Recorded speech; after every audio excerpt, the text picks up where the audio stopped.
With Mary's Essential Tremors, she would be shaking so bad the fork would be clicking on the plate. She couldn't keep her food on her fork, and people would start staring at her, which was very uncomfortable. And when they turn on the deep brain stimulation, it was one of the coolest things you'll ever see in your life, because she's sitting there, she's shaking like this, and then they turn it on and her hand's like this, steady as can be.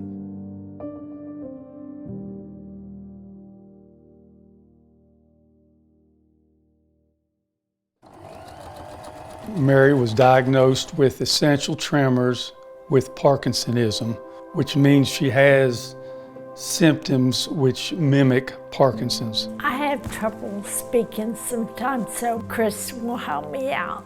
Mary always loved to quilt. She made a lot of quilts, and one of the most frustrating times of her life was when she was trying to quilt and her tremors were just getting so bad that she finally had to stop. She just couldn't do things. She wasn't able to thread a needle or the rotary cutter. You don't want to use a rotary cutter when you have tremors. It's not a good situation. We're very social people. We like to go out. And with Mary's Essential Tremors, it was really awkward when we would go out to dinner in a restaurant, because her tremors were so bad that she would get a lot of awkward stares. It was really uncomfortable. She was shaking so bad that she couldn't keep her food on her fork. At first, they didn't bother me because I just dealt with it. They weren't too bad. But you've suffered with tremors for over 40 years, right? Yeah, at least 40 years. About 9 years ago, we started seeing Dr. Anne Marie Murray at the R&I clinic. She was very helpful to Mary. She was the doctor who convinced Mary to undergo the deep brain stimulation. It's very important to understand that it's very minimally invasive. It's precision medicine. This is not wear and tear medicine, right? This is not a wear and tear surgery. This is precision surgery. Quite frankly, it's out of sight and out of mind. Everything's under the skin.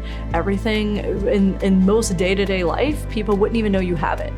They have a halo, which is mounted on your head with a very small hole in it, which they insert the electrode into your brain, and then they run a wire under your skin down to your collarbone. You come back, and 2 weeks later, they put the generator in, and then you come back and they turn the generator on. I had the DBS surgery at the R&I in June 2018.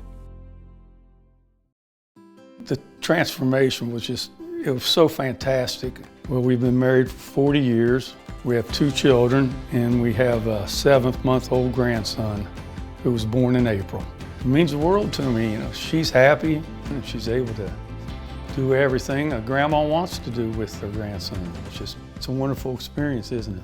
Yes. Yes, it is. It's just amazing, to be able to see her do things that have minute details, such as taking a piece of thread and putting it through the needle and start quilting again and getting after it, right? I mean, it's fun to watch her to be able to quilt again. You can do normal things, whereas you were restricted before. Yeah. There's a lot of things you couldn't do.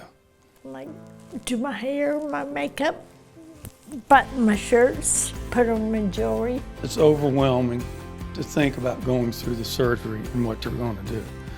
But the results in the end are well worth it, because the tremors will be gone and you can live a normal life like anybody else. And why go anywhere else when you go to the R&I Institute, right?